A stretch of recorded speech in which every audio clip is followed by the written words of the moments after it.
if you break your arm, the X-ray shows this jagged white line. Yeah, clear as day. Yeah, exactly. And the doctor just points at the illuminated film and says, there it is. It's binary. It's totally comforting, broken or not broken. Right, it's a physical reality you can actually see. But what happens when you try to X-ray the human mind? Like, what happens when you look for the exact biological moment a person is subtly manipulated? Oh, man. Yeah, that's where it gets murky. Right, like when someone is convinced to buy a car or radically change their political worldview or even get brainwashed into joining a cult. You're definitely not going to find a jagged white line for that. No, you won't. Yeah. You won't find anything you can just point to under a microscope. But, and this is the crazy part, if you know exactly where to look within the hidden architecture of human behavior, you actually will find the source code. I mean, the history of science is essentially just a quest to make the invisible visible, right? Yeah, exactly. We did it with germs, we did it with atoms, but human influence and persuasion, that stuff has remained stubbornly in the realm of like magic or intuition for most people. We just assume people are naturally gifted. Right. We look at a master negotiator or a charismatic leader or just an incredibly persuasive salesperson, and we assume they just have a gift. Just a natural talent they were born with? Yeah. But what we are unpacking today completely shatters that illusion. We are looking at the literal mechanics of influence. And this isn't about, vague social skills or reading body language. Not at all. This is about the profound biological and psychological vulnerabilities built into our DNA, the stuff that dictates exactly how and why we are persuaded. Which brings us to our mission for today's deep dive. Welcome, everyone. Our goal today is to literally hand you that source code. Yeah, it's powerful stuff. It really is. And, if you are listening to this on your morning commute or maybe while you're walking the dog, you might be thinking, look, I don't need to negotiate with hostage takers. I just need to figure out my toddler or deal with my micromanager boss. Yeah, everyday problems. Right. But the beauty and, honestly, the terror of this deep dive is that the underlying brain chemistry is identical. It's the same mechanism. It's all the same software. Exactly. We are exploring the ultimate blueprint of human behavior today, drawing from some incredibly extensive behavioral profiling and influence research. We're covering a lot of ground today. We really are. We're going to look at everything from the biological backdoor to your attention to the invisible childhood scripts pulling your strings in the boardroom. And the courtroom stuff, too. The hidden mechanics of courtroom persuasion. Yes. And finally, we'll get into the future of human connection in this increasingly artificial world we're living in.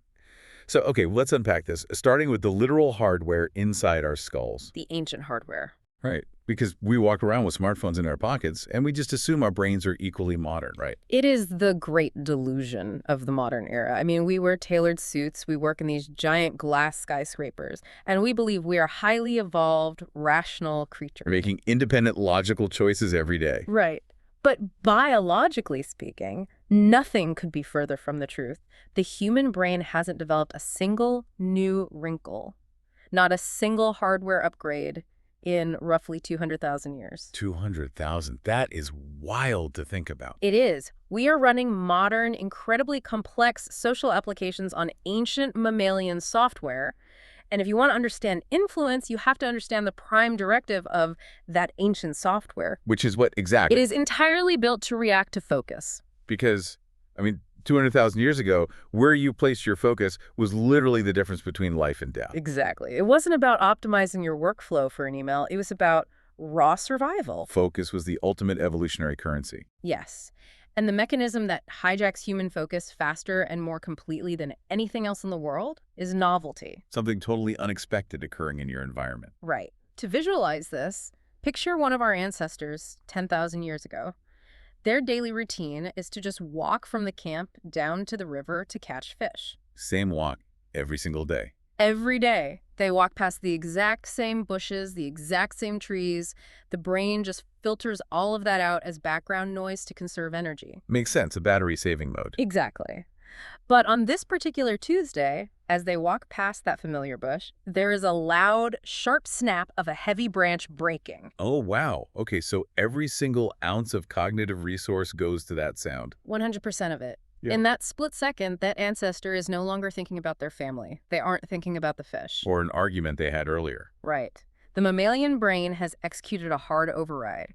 It has forced the allocation of all focus to that novel, unexpected sound, because that sound might be a predator. You literally cannot consciously decide not to look. No, you can't. Your brain is hijacked by the novelty. And this is where that ancient survival mechanism translates directly into modern persuasion. Yeah, this is the bridge. Because once focus is hijacked by novelty, a back door to the brain is propped wide open, like the door is unlocked. Wide open.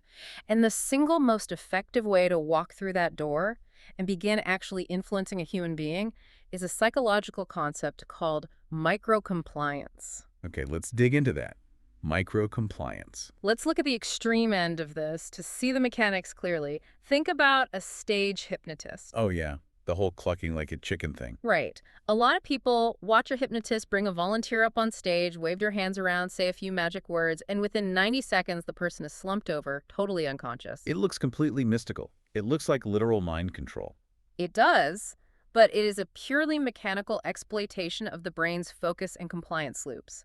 A stage hypnotist doesn't just yell "sleep" out of nowhere. Right, they have to warm them up. Exactly. They start by giving the subject a rapid-fire series of tiny, utterly meaningless requests. The microcompliances. Yes, things like, put your hands out in front of you. Flip your palms over. Look all the way up at the ceiling. Now look down at your shoes. Spread your feet shoulder-width apart. And like, none of those physical actions have anything to do with going to sleep. Nothing at all. But they matter immensely to the subconscious brain. The subject doesn't realize they are undergoing this massive conditioning process. They're just following instructions. Right. Step by step, compliance by compliance, their brain is being trained to follow commands without critical resistance. There is a very specific, deeply ingrained biological sequence that this triggers in the mammalian brain. And it always follows a specific order, right? It always follows this exact order. Focus, which leads to authority, which leads to tribe, which finally leads to emotion. Focus, authority, tribe, emotion. You cannot command authority over someone until you have their focus. And as we just established, you get that focus through novelty. Wait, okay. I get how that works under the hot lights of a stage show with, a willing volunteer. Sure. But I like to think I'm a bit too educated, or maybe just too stubborn, to be brainwashed by someone just asking me to move my hands. Yeah. Like, how does this actually map onto daily life for the listener? You'd be shocked at how prevalent it is and how completely invisible it remains until you know to look for it. Really? Where do we see this? It happens in the most mundane, trusted environments. Take a standard doctor's appointment. Okay. You go in for a physical. The doctor runs you through an exhaustive checklist. Take a deep breath. Cough. Follow my finger with your eyes. Step on the scale. Squeeze my hand. Yes. You are executing a 90-point checklist of micro-compliances. Oh, wow. I never thought about it like that. By the time that doctor sits down, clicks their pen, and suggests you try a brand new, highly powerful prescription drug, your brain has been overwhelmingly primed to comply with their authority. Because you've been practicing compliance with them for the last 20 minutes. Right. That is wild. And when you realize that sequence, focus, authority, tribe, emotion, it's terrifying how cleanly it maps onto the technology we use every single day. Oh, it's the exact same blueprint. Think about the architecture of short-form video on social media. The algorithm is weaponizing this exact biological sequence. Absolutely. You're just mindlessly scrolling, and suddenly a video jerks your attention with a bizarre visual or like a really loud sound effect. That's the snapping twig. That's the novelty-generating focus. Right. Then you notice the little blue check mark, or you realize it's a famous creator, which immediately establishes authority. Yep. Then your eyes dart to the bottom right corner, and you see it has 4 million likes and 50,000 comments. Which is the tribe. That's the tribe signaling to your ancient brain that the rest of the village is paying attention to this, so you must pay attention too or risk being left out. Exactly. And finally, the video delivers the punchline or the tragic news tugging on your heartstrings or making you outraged. That's the emotion. Boom. You have just been influenced, and the entire sequence took maybe 3 seconds? It's a frictionless slide straight past your critical thinking faculties. Right. Algorithms use it, political campaigns use it, marketers use it. We're all doing it. If you understand that novelty hijacks focus, you start to see why the modern world is so loud, so visually chaotic, and so increasingly extreme. Everyone is fighting to be the snapping twig in the bush. But, I mean, if our attention is this easily hacked by novelty, and our compliance is this easily manipulated by algorithms and authority figures, do we have any actual agency? It's a fair question. Like, are we just ping pong balls bouncing between evolutionary triggers? It can feel incredibly deterministic when you first learn about it, like you have no free will. But understanding the mechanism is what actually grants you agency. How so? Because if you know how the machine works, you can start programming it yourself. If you want to change a deeply ingrained negative habit in your own life, you have to realize that you cannot just will yourself into a new mindset while staring at the exact same wallpaper. Right, if your environment is entirely static, your brain goes on autopilot. It filters everything out. Exactly. So you have to introduce novelty to yourself. You have to literally rearrange your office. Yes. Move the kitchen table to the other side of the room. Paint a wall a loud color. Buy a bizarre new coffee mug. You have to physically signal to the animal part of your brain that the environment has changed so it snaps to attention. You have to hijack your own focus so you can install a new habit while the door is open. That is brilliant. You are using the exact same tools that the tech giants use, but you are directing them toward your own self-improvement. Precisely. And this foundational understanding of focus leads us to the deeper structural architecture of how human influence actually functions once you have a person's attention. Right, whether we are talking about closing a massive, complex corporate merger or de-escalating a hostage situation. All human influence flows through a very specific framework. It's called the PCP model. Okay, here is where it gets really interesting, because this feels like the master key to human interaction. It really is. The PCP model stands for perception, context, and permission. Let's break these down, because if you listening can master this, it changes every conversation you will ever have. Absolutely. Let's start with the first P, perception. The very first step to changing someone's behavior or changing their mind is changing how they perceive the situation. But the golden rule of managing perception is that you must resonate, you cannot direct. Resonate, not direct. Right. If you want to change someone's mind, the absolute worst, most counterproductive thing you can do is just tell them they are wrong and give them the correct answer. Because the human ego immediately throws up defensive walls. Instantly. You have to get into their river, so to speak, and Right. flow alongside them before you try to divert the current. The research highlights this with a brilliant, kind of absurd example. Let's say we're having a conversation, and I look you dead in the eye, completely serious, and I say, the sky is purple. Right. And the immediate natural instinct of almost every human being on Earth is to direct. It's to argue. You want to say, no, it isn't. You're crazy. Look up. It's obviously blue. But what happens when you do that? The person digs their heels in, they get defensive. So instead, to shift perception, you resonate. Exactly. You say something like, it is fascinating how human vision works. Every single person has a totally unique arrangement of rods and cones in their eyes. We could be standing here looking at the exact same patch of sky, and our brains could interpret the light in totally different ways. It's amazing how uniquely we all perceive the world. Look at what just happened there. You didn't agree that the sky was purple, you didn't lie or compromise your own reality. But you profoundly validated their experience of the world. You got into their river, and once their ego feels validated and safe, the defensive walls come down. Now, you have the ability to gently redirect the perception. Wow. But perception management isn't just about agreeing with people, right? It's also about disarming aggressive social dynamics. Very much so. And one of the most powerful ways to do that is by simply taking the invisible script that is playing in someone's head and making it visible. I love this concept. The handshake analogy is the perfect way to visualize it. It's a classic. Imagine you walk into a high-stakes business meeting. You reach out to introduce yourself, and the person across the table gives you one of those hyper-aggressive, bone-crushing, pull-you-off-balance alpha male handshakes. They are actively trying to assert dominance over you. The normal reaction is either to shrink and submit, or to try and crush their hand back, which just escalates the aggression. Right, it turns into a wrestling match. But if you want to master perception, you just openly call out the script. Yeah. You smile, look at their hand, and say, wow, that is a really intense, firm handshake. I actually just read an article a few weeks ago that said only guys trying to assert alpha male dominance do that. It is a devastatingly effective social maneuver because it completely short-circuits their strategy by exposing it to the light. Think about why the aggressive handshake works. It relies on the unspoken social contract. that we are both pretending you aren't trying to dominate me, even though you totally are. By saying the quiet part out loud, you shatter their perception of the interaction. Their desire to be the intimidating alpha is instantly neutralized because you've made them intensely self-aware of the artificial, almost theatrical script they're running. You've effortlessly shifted the power dynamic from I am physically dominating this person to this person sees right through my psychological games. You pull back the curtain on the Wizard of Oz. Yeah. Okay, so once you own the perception, you move to the C in the PCP model.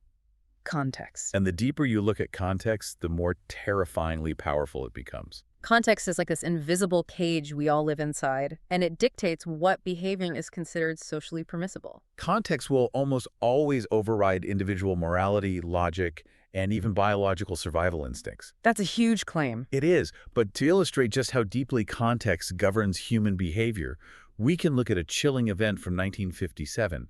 There was a comedy stage hypnosis show happening, and in the audience was an off-duty police officer. He was carrying his concealed service weapon fully loaded. A recipe for disaster. The comedian running the show asks for volunteers. The officer goes up and he gets successfully hypnotized.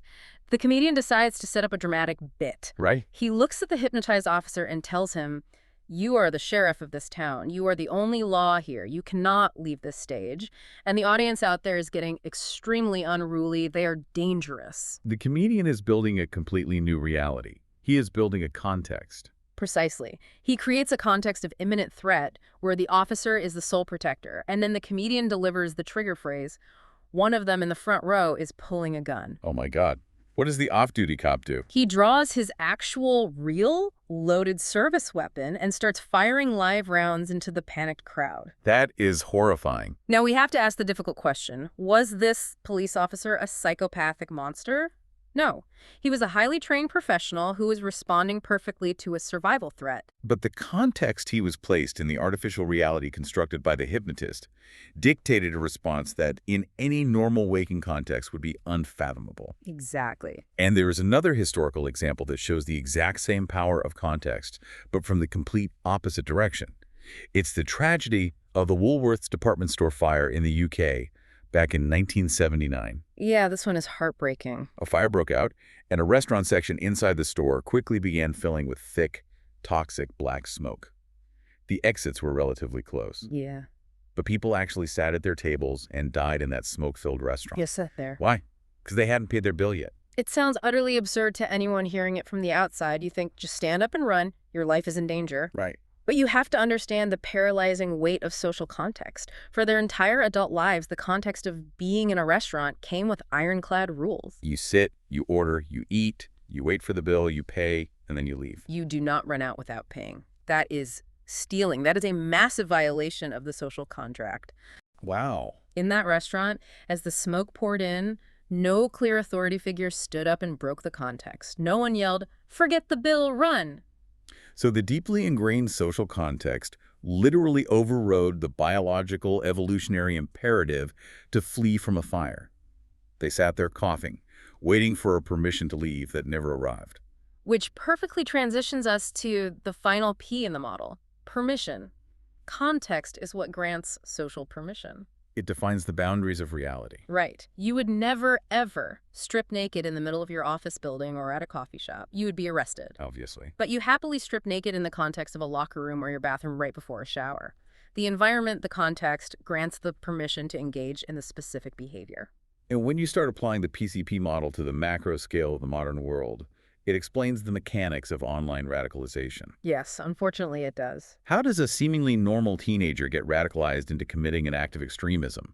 A bad actor on the internet slowly works on their perception. They resonate with the teenager's loneliness or frustration getting into the river. Then they slowly begin shifting the perception to believe that society is evil or collapsing or fundamentally rigged against them. Once that perception is accepted, the bad actor builds a new context. They create a closed digital ecosystem, a forum or a chat group where extreme violent actions are suddenly framed as heroic, necessary survival tactics. Once you control the perception and build the context, you grant the individual the permission to commit acts of violence that they never would have considered in their normal life. You have hacked their operating system. It's sobering, it really is. But let's bring it back down to earth for the listener. How do we use the PCP model proactively for good. Sure. How do you use this in a normal Tuesday morning marketing meeting or during a tense argument with your spouse?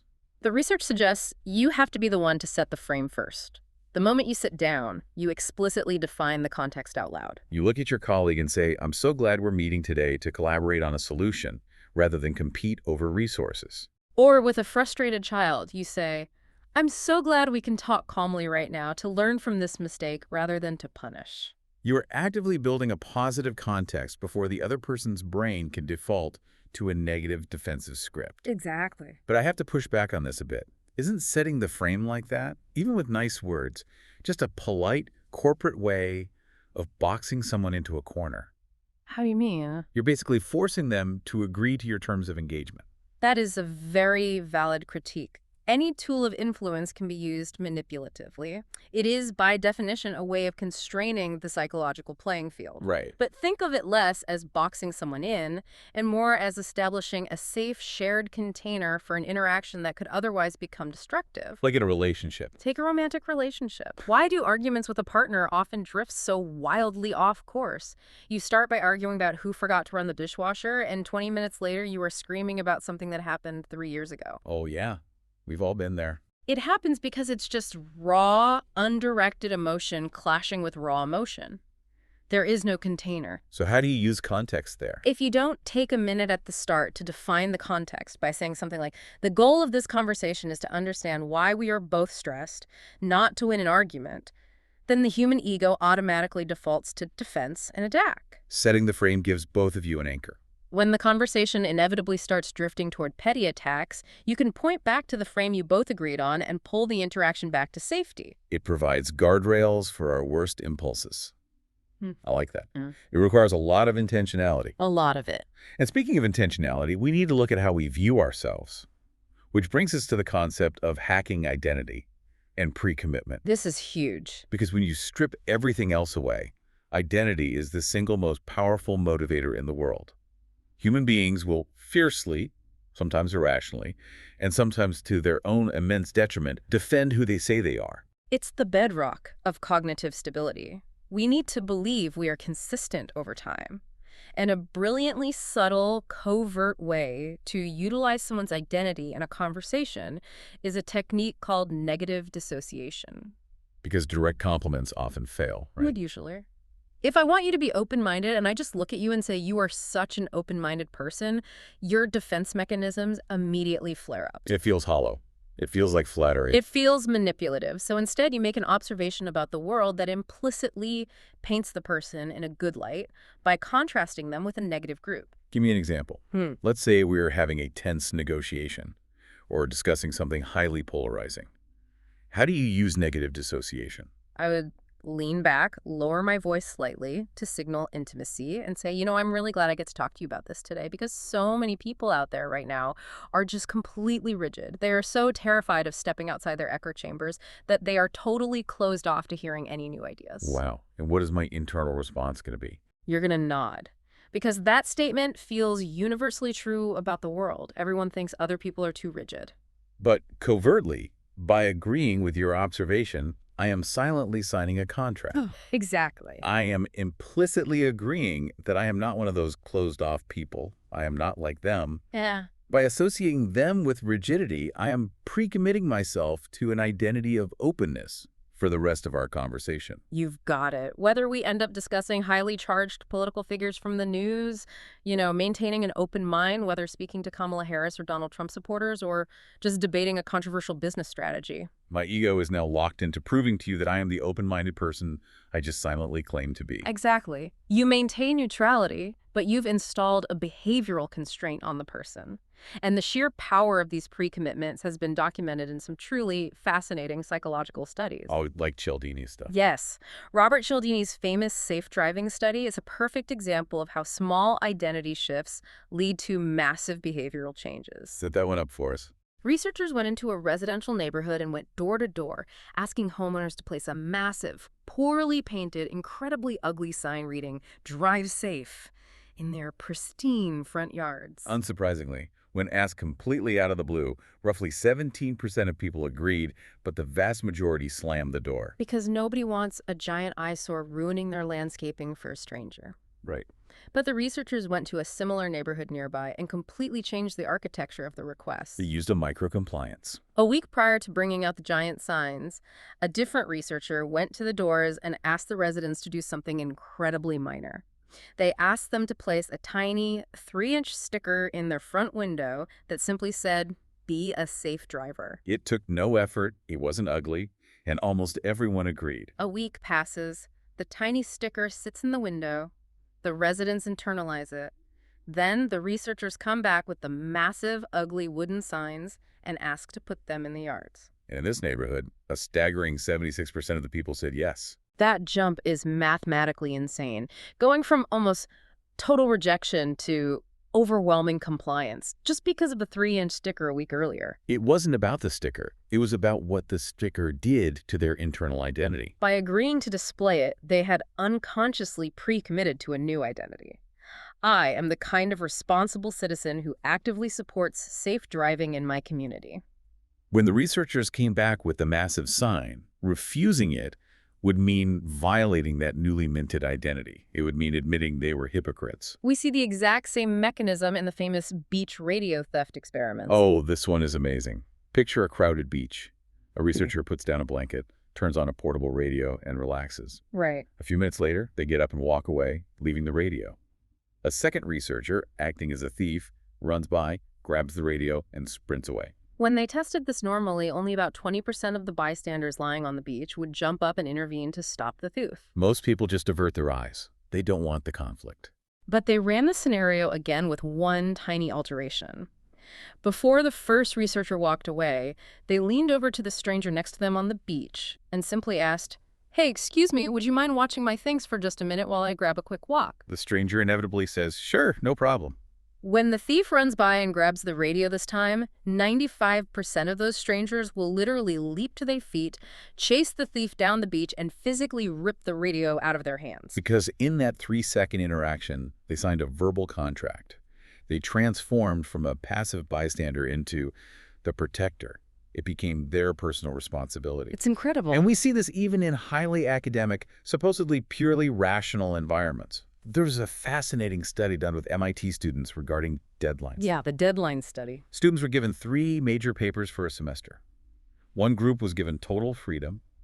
You can turn all 3 papers in on the very last day of class if you want, or any time before. The other group was forced to pre-commit to strict, evenly spaced deadlines early in the semester. The students who had total freedom performed the worst. They procrastinated, their work was lower quality, and they experienced vastly more stress. The students who locked themselves into pre-committed deadlines produced the highest quality work. What we are looking at in all these examples, the safe driving sign, the beach radio, the MIT deadlines, is the construction of what behavioral profilers call the persuasion hallway. When you get a human being to pre-commit to an identity, you are essentially building a narrow hallway around them. And the hallway has 2 incredibly unyielding walls. The first wall is anxiety. This is the deep evolutionary fear of social rejection, of being caught breaking a promise or failing a public commitment like the person watching the radio on the beach. And the second wall is cognitive dissonance. This is the sharp psychological pain of violating your own internal belief system, of realizing your actions don't match the identity of the kind of person who, like the safe driving signs. Once you place someone inside that hallway, they're trapped bouncing back and forth between the pain of anxiety and the pain of cognitive dissonance. The only relief, the only way out, is to walk straight down the hallway and execute the desired behavior. It's a brilliant metaphor. And what fascinates me is how we can weaponize this architecture for our own self-improvement. Because if you can build a persuasion hallway to trap a stranger, you can absolutely build one to trap yourself into being better. Absolutely. There is a deeply visceral example of this used in behavioral coaching. Let's say you have a client who desperately needs to lose weight for their health, but they keep failing at traditional diets because willpower depletes. Right. A behavioral expert might have them use an app that digitally alters a current photo of their face to make them look severely obese and unhealthy. They print this distorted, highly unattractive photo out and tape it directly to the handle of their refrigerator. Now, at first glance, the pop psychology world would scream, "Wait, you are visualizing the wrong thing. You are programming your subconscious to be fat." But the behavioral science says the exact opposite. You are intentionally triggering Massive cognitive dissonance. Exactly. Because human motivation is profoundly asymmetrical. Our mammalian brains are hardwired to run away from negative stimuli much faster and much harder than we run toward positive stimuli. Survival instinct. From an evolutionary standpoint, the ancestor who saw a rustling bush and sprinted away in terror survived to pass on their genes. The ancestor who saw a beautiful bush of berries and casually sauntered toward it got eaten by the tiger hiding behind it. Pain avoidance is our primary gear. So when you walk into the kitchen at midnight craving junk food, and you reach for the fridge handle, you are confronted with a visceral, disturbing image of what you will become if you open that door. Your brain recoils in disgust. It screams, "That is not me." It uses the pain of cognitive dissonance to physically force you down the hallway toward a healthier choice. It's a nonverbal hack. But this raises a really difficult question about the limits of self-deception. Can we truly rewrite our core identity just by making public declarations or taping ugly pictures to a fridge? It's a good point. Because if I stand in front of my bathroom mirror every morning and chant, "I am a billionaire Olympic athlete," my brain isn't stupid. It knows I'm lying. The cognitive dissonance doesn't motivate me. It just depresses me. Where's the line between hacking your identity and just delusional positive thinking? That is the crux of the issue. Taping a picture to the fridge is a tactic, but it is not the foundation. If you want to understand why we adopt certain identities, why we shrink from success or run toward destructive habits, we have to look significantly deeper than our adult choices. We have to look at where our identities were originally authored. And in almost every case, the identity you are fiercely defending in the boardroom today is actually just a contract written in a child's voice. This concept completely shifted how I view my coworkers, my friends, and honestly, myself. We all walk around in these professional adult costumes, but we are all carrying an invisible backpack full of childhood survival scripts. And we deploy these scripts every single day without realizing it. The framework for understanding this is called the Childhood Development Triangle. Every single child, regardless of their background, is trying to solve a puzzle. They are trying to figure out what specific behaviors they need to adopt to achieve three fundamental things. How do I make friends? How do I feel safe in my home? And how do I earn rewards, like affection, attention, or praise from my parents? The behaviors that successfully answered those three questions when you were 8 years old became hardwired into your nervous system. And unless you actively rewrite them, they become the default software you use to navigate your entire adult life. Let's make this tangible. Think about the people you work with. We all know that hypervigilant colleague, the person who is constantly staring, overthinking every single email, predicting 20 steps ahead, imagining every possible catastrophic outcome of a project. Right, the worrywart. In a corporate setting, they might be praised as a radical preemptor or a detail-oriented manager. But if you take a step back and look at the triangle, you realize you aren't looking at a corporate strategy. You are likely looking at an adult who grew up in a home with a highly volatile, unpredictable, or explosive parent. To answer the question, how do I feel safe? That child had to learn to read the tiniest micro-expressions. They had to predict the parents' mood shifts before the front door even opened. They had to be hypervigilant just to survive Tuesday evening. And 20 years later, they're deploying that exact same survival script in a marketing meeting, exhausting themselves and everyone around them because their nervous system cannot tell the difference between a looming deadline and an angry father. Or consider the relentlessly pessimistic colleague. The person who immediately shoots down every brainstorm, who only points out why things will fail. It's incredibly frustrating to work with. But often that behavior stems from growing up with a deeply cynical or pessimistic authority figure. The only way that child could bond with their parent, the only way they could align with the power structure of the house to feel secure, was to adopt that same worldview. Shared negativity became their tool for connection. Exactly. And what about the earn rewards corner of the triangle? Because this completely reframes how we look at adult materialism and status seeking. Oh, this is a big one. You see an adult who requires massive, flashing external validation. They need the Rolex, they lease the Ferrari they can barely afford, they obsess over having the corner office or the VIP title. It's easy to dismiss them as just shallow or egotistical. But very often you are looking at an adult who, as a child, was completely ignored by their parents on a day-to-day basis. They only received affection, eye contact, or a pat on the back when they achieved something externally visible when they brought home the straight A report card, or won the spelling bee, or scored the winning goal. The parent trained them that their baseline existence was worthless and love was entirely transactional based on performance. That Ferrari is just the adult $50,000 version of a gold star on the refrigerator. They're still just trying to earn a reward. If we connect this to the bigger picture, it is a profound and deeply empathetic way to view the world. When you realize this, the frustrating behaviors of other people suddenly make sense. But the real challenge is turning that lens inward. If you realize that you are the one shrinking in meetings, or you are the one dominating conversations because you were ignored as an 8-year-old, how do you actually fix it?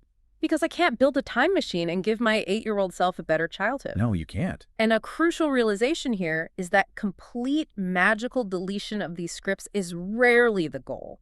The goal is awareness, recontextualization. How did that look in the moment? When you are sitting in a meeting and someone challenges your idea and you feel that immediate hot flush of anxiety and the overwhelming urge to either shrink into your chair or verbally attack them, you have to develop the meta-awareness to pause. You have to consciously recognize in that exact second that you are listening to the panicked coping mechanism of a frightened 8-year-old. It feels incredibly real, but it is not an absolute reflection of your adult reality. The threat is not real. You have to learn to mentally turn down the volume on that child's voice, acknowledging it, but refusing to let it drive the car. There is an incredibly intense tactic shared in the research for breaking these deeply entrenched loops.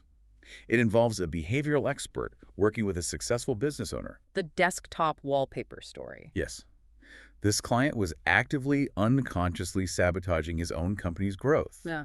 He had a family to provide for, but he kept inexplicably avoiding large contracts and backing out of major deals. When they dug into it, they found a childhood script running in his subconscious that equated being big or visible with being attacked. His internal rule was, I need to stay small to stay safe. Because he wasn't aware of it, his brain was protecting him by destroying his business. So the expert gave him a brutal assignment. He made the client change his computer desktop wallpaper to read, in massive, bold letters, "My kids don't deserve for me to be successful." It is a breathtakingly harsh intervention. Most therapists would never suggest something so abrasive. But from a behavioral influence perspective, it is pure genius. It forces the subconscious shadow into the blinding light of reality.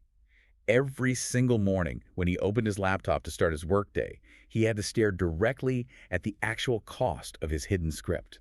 He had to look at how his childhood fear was actively stealing from his children's future. It utilized the persuasion hallway we discussed earlier, specifically the wall of cognitive dissonance. The client viewed himself as a loving, protective, providing father. That was his core adult identity. The wallpaper forced him to collide that identity with his self-sabotaging behavior. The psychological disgust of reading that sentence was so intolerable, the cognitive dissonance was so painful, that his brain had no choice but to finally reject the outdated childhood survival script. It broke the spell by making the cost of the script higher than the comfort of staying small. It highlights just how much of what we consider our adult personality or our leadership style is actually compromised by these hidden scripts. Which ties perfectly into how we project authority into the world. Let's look at authority archetypes and the immense hidden cost of inauthenticity. Everyone in the corporate world or in politics or even just in a family dynamic wants to be seen as a leader. But we very often put on a costume of what we think leadership is supposed to look like, rather than what actually works for us. And that costume is usually incredibly transparent to everyone else.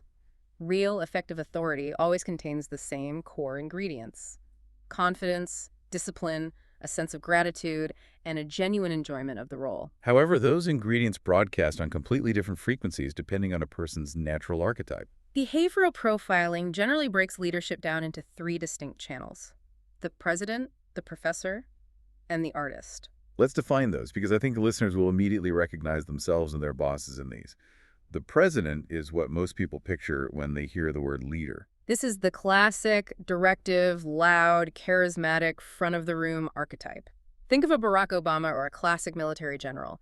They command attention by directing action. Then you have the professor. This is a very different frequency. This is calm, steady, quiet, deeply knowledgeable authority. They don't need to shout to control a room. People lean in to hear what they have to say because they exude competence. And finally, you have the artist.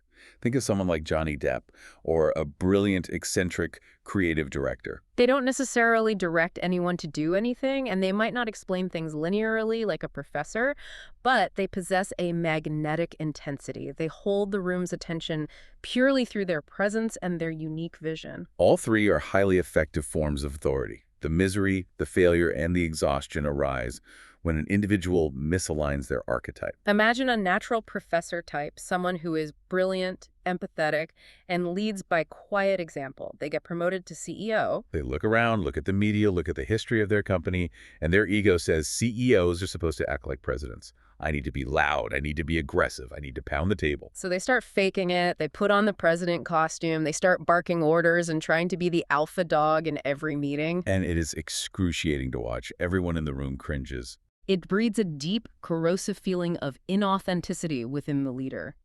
Even if they are technically sitting at the head of the table, they feel like a fraud. And worse, it completely destroys their authority with their team. Human beings possess a highly evolved, microscopic radar for inauthenticity. We can smell it. When you act outside your natural archetype, you signal to the tribe that you are insecure, that you are compensating. It destroys trust, and ultimately it destroys your own happiness because you're spending massive amounts of energy acting in a play every single day. This brings up a redefinition of authenticity that completely floored me. Because authenticity has become this hollow corporate buzzword, we're told to bring our authentic selves to work, which usually just means acting slightly less professional or oversharing personal details. But the research redefines true authenticity as the removal of ego, combined with the willingness to receive social injury for what you believe in. That is a phenomenal, rigorous definition. It moves authenticity away from just being yourself and turns it into a measure of courage. If you are truly operating in your authentic archetype, you are willing to take a hit to your reputation. You are willing to lose favor with the crowd or lose a client or face criticism because you are standing firm in your actual beliefs and your natural leadership style. You aren't adjusting your personality to avoid friction. This explains the massive backlash against modern corporate virtue signaling. Look at major brands today.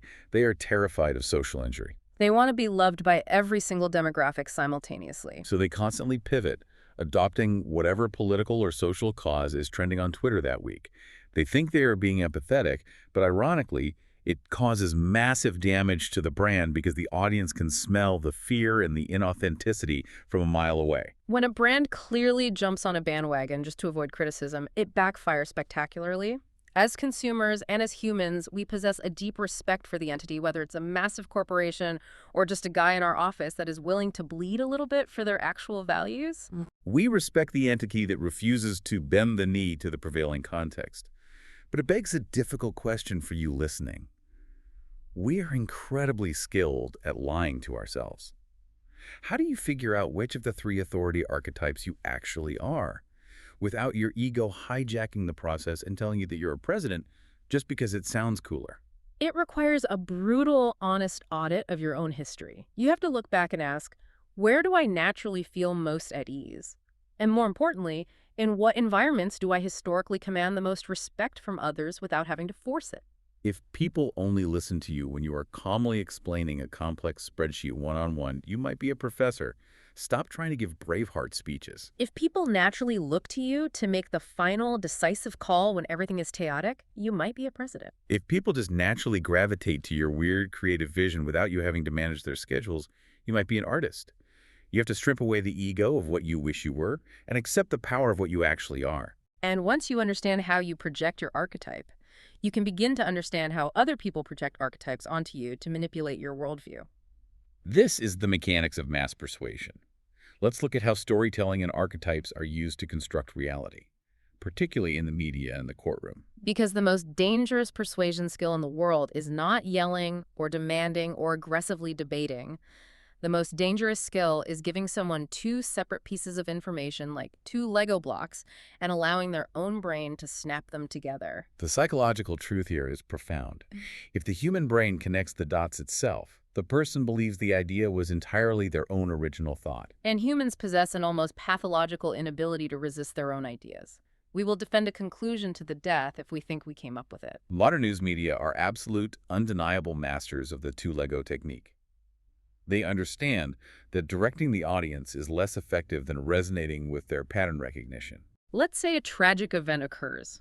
The news anchor doesn't explicitly state this man murdered his girlfriend. That would be directing. And it opens them up to libel. Instead, they run a somber headline that says, "Local woman missing." That is Lego block number one. Then, in the very next breath, they say, neighbors report hearing her argue violently with her boyfriend earlier that day. That is Lego block number two. They place both blocks on the table and step back. And the viewer sitting on their couch at home immediately snaps them together. They go, "Oh, I know exactly what happened. The boyfriend killed her. I figured it out. I'm so clever." The viewer feels intelligent for solving the puzzle. And because that rush of feeling clever is so intoxicating, the conclusion is cemented in their mind as absolute, unshakable fact, even before a single piece of forensic evidence is presented. We see this exact dynamic fueling the massive surge in conspiracy theories over the last decade. It relies heavily on universal archetypes. You take a powerful, wealthy archetype, say, a billionaire tech founder. That archetype, throughout human storytelling history, is very often framed as the villain. That's the first Lego. Then you pair it with a global health crisis and the rapid development of vaccines. That's the second Lego. The person spreading the conspiracy doesn't even need to explicitly map out a grand, complicated, nefarious plot. Our brains are already pre-programmed with centuries of folklore where the incredibly wealthy, isolated figure is up to no good. The audience automatically fills in the blanks because it fits a recognizable, comfortable narrative shape. It feels true because it feels familiar. Which brings us directly into the highest stakes storytelling arena in the world. The courtroom. When you look at elite trial consultants, they aren't just looking at the facts of a case. They're looking at how to map those facts onto the 12 universal story archetypes. Things like the hero's journey, rags to riches, or the wounded healer. If a defense attorney can successfully plant the David and Goliath archetype into the subconscious minds of a jury during a trial against a massive corporation, the trial is essentially over before the first witness is called. But the artistry is in the subtlety. The lawyer cannot stand in front of the jury box and say, "Ladies and gentlemen, my client is David, and this corporation is Goliath." That triggers the jury's defense mechanisms. It's too overt. Instead, they use highly specific, coded vocabulary. When describing the corporation, they repeatedly use words like giant, towering, unwieldy, massive footprint. When describing their client, they talk about a small person standing alone, and they might even slip the word slingshot into a completely unrelated sentence about how the client had to scramble to defend themselves. The behavioral profiling model calls this activating the internal file clerk. When the jury hears those specific trigger words, the subconscious file clerk in their brain runs down to the basement, grabs all the files associated with the ancient David and Goliath story, brings them up, and leaves them open on the desk. Now, for the rest of the 3-week trial, every single piece of evidence, every witness testimony, is viewed through the distorted lens of that specific archetype. The jury begins to subconsciously predict the ending of the story. They feel that the small, righteous person must inevitably defeat the arrogant giant, because that is how the archetype mathematically requires the story to end. They aren't just objectively consuming facts, they are trapped inside a narrative gravity well. And this manipulation of archetypes leads into what is considered the ultimate challenge in the field of influence, the time distance problem. Influence is a calculation of how far you can move someone from their normal baseline of behavior that is the distance in the shortest amount of time. Getting a total stranger to confess to a horrific crime in 25 minutes in a stark interrogation room requires moving them an immense psychological distance in almost zero time. You cannot do that through logical debate. You have to aggressively stack everything we've talked about. Rapid perspective shifts, intense context manipulation, and deep archetypal storytelling to completely collapse their normal defenses. You have to make them believe that confessing is the only way to resolve the cognitive dissonance of the story they are now trapped in. It's terrifying to realize how malleable we are. So what does this all mean for us? What is the practical defense? How do we find people or train ourselves to be resilient against this? There is an incredible tactical nugget in the research for everyday life, specifically regarding how to find optimal people. If you are a trial consultant looking for the perfect, unmanipulable jury member, or if you are a CEO trying to hire an executive who won't crumble under pressure, you are looking for someone with an internal locus of control. You want people who fundamentally believe that they are the authors of their own fate. not passive victims of external circumstances. And the way to filter for this is by asking one simple, disarming question during an interview. When I don't do great work, who is to blame? It is a devastatingly revealing filter. If the person immediately blames their previous boss, or the shifting market, or the lack of resources, or the weather, they have an external locus of control. They are trapped in a victim archetype. They believe life happens to them. But the research shows that roughly 45% of people will answer that question with one word: myself. Those are the people who take extreme ownership. That is a highly desirable, resilient archetype.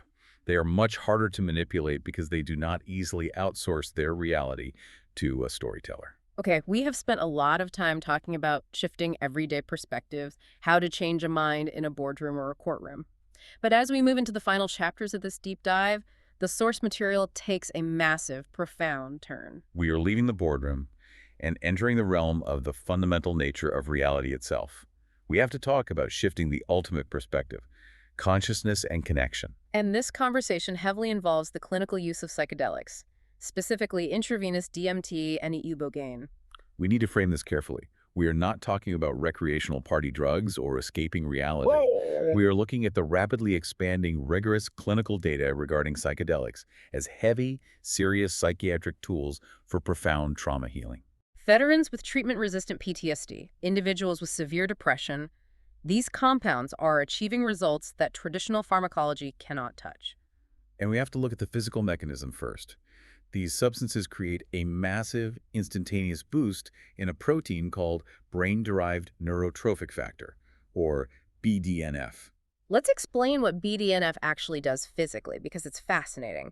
Think of BDNF like a powerful fertilizer for your brain's literal physical wiring. Normally, when you experience severe trauma, that trauma creates deep, rigid, hyperconnected grooves in your neural pathways. It's like a wagon wheel that has rolled through the same muddy rut 1,000 times. Eventually, the wheel can't get out of the rut. Every time you are triggered, your thoughts follow that exact same painful path.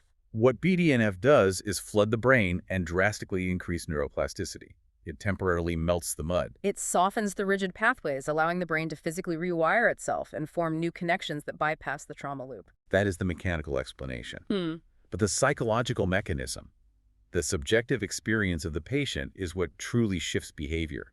Because the trauma in your backpack isn't actually deleted by the drug. The memory of the horrific event is still there, but the lens through which you view it is radically altered. The perspective shifts so violently that the trauma loses its emotional stranglehold.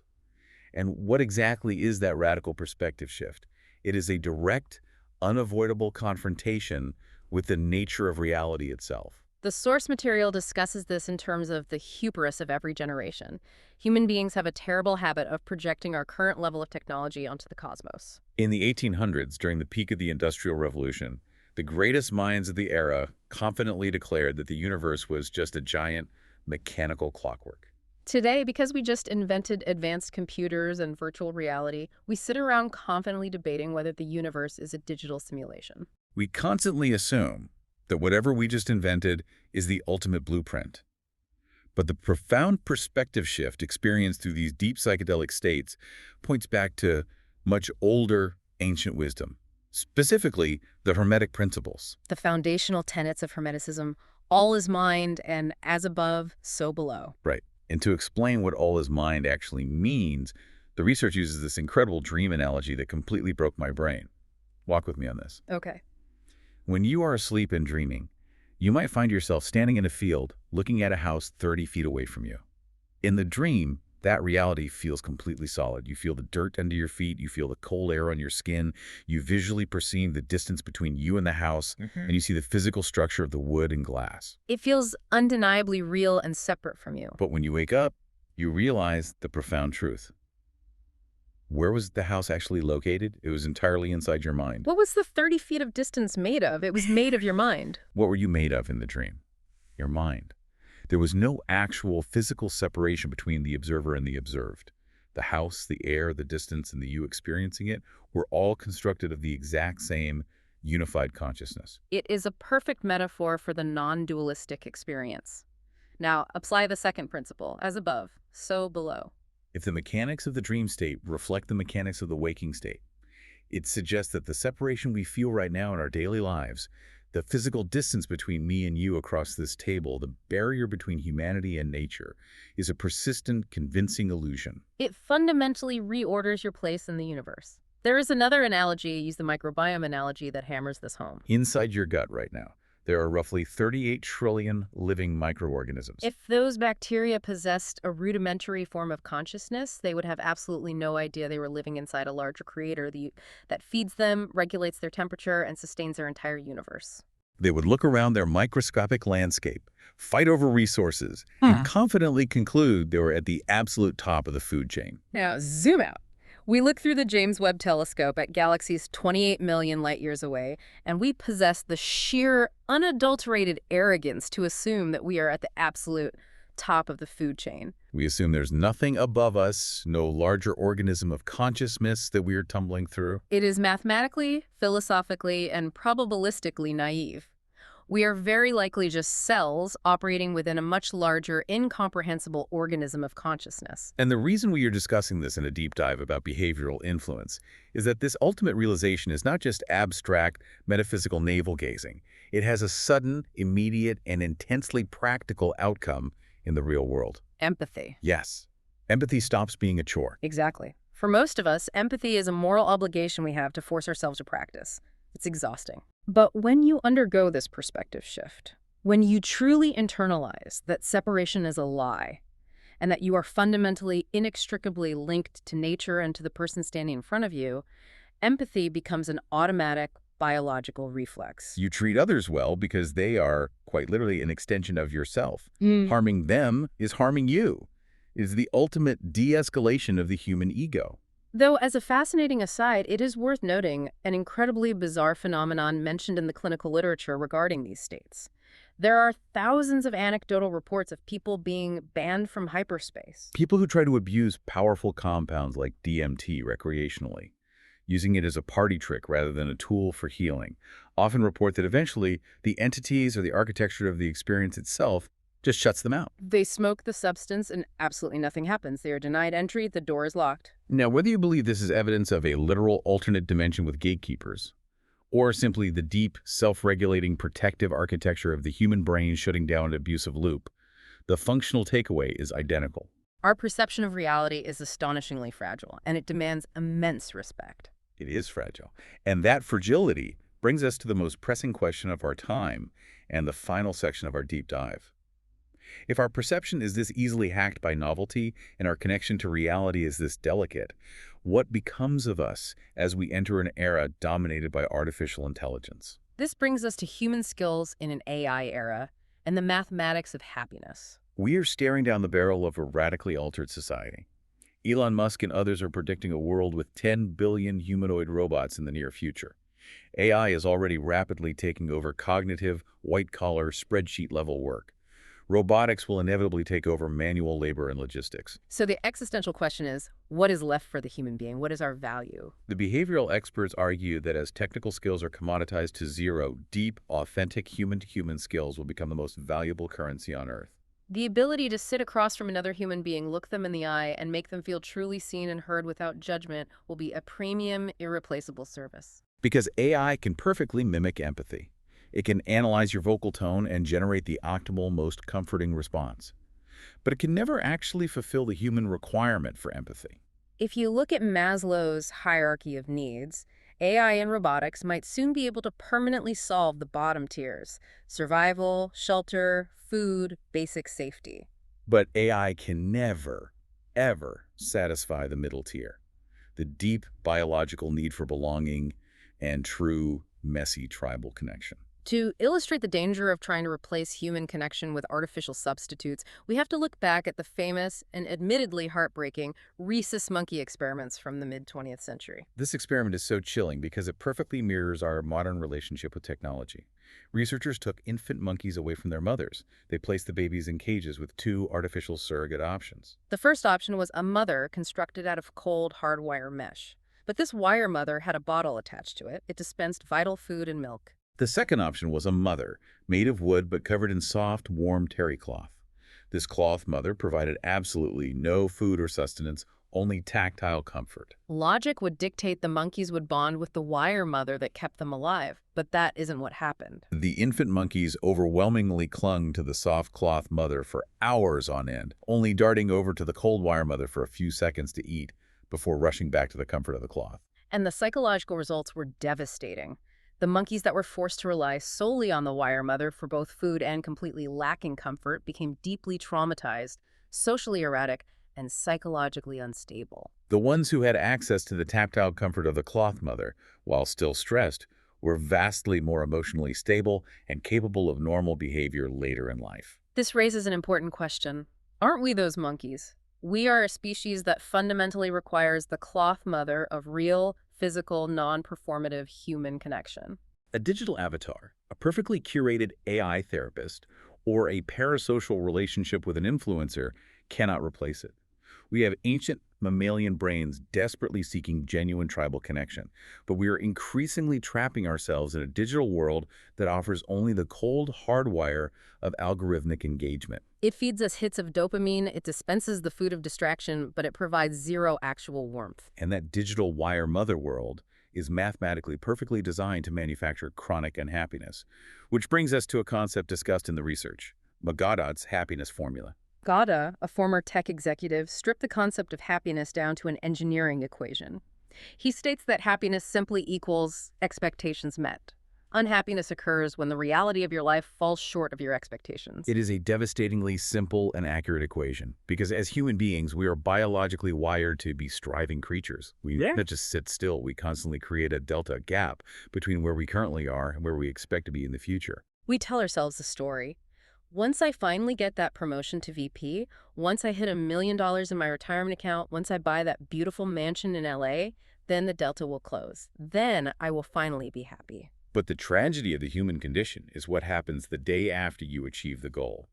You win the gold medal, you get the $1 million, you buy the mansion, and very often it leads to a profound, crushing depression. Why?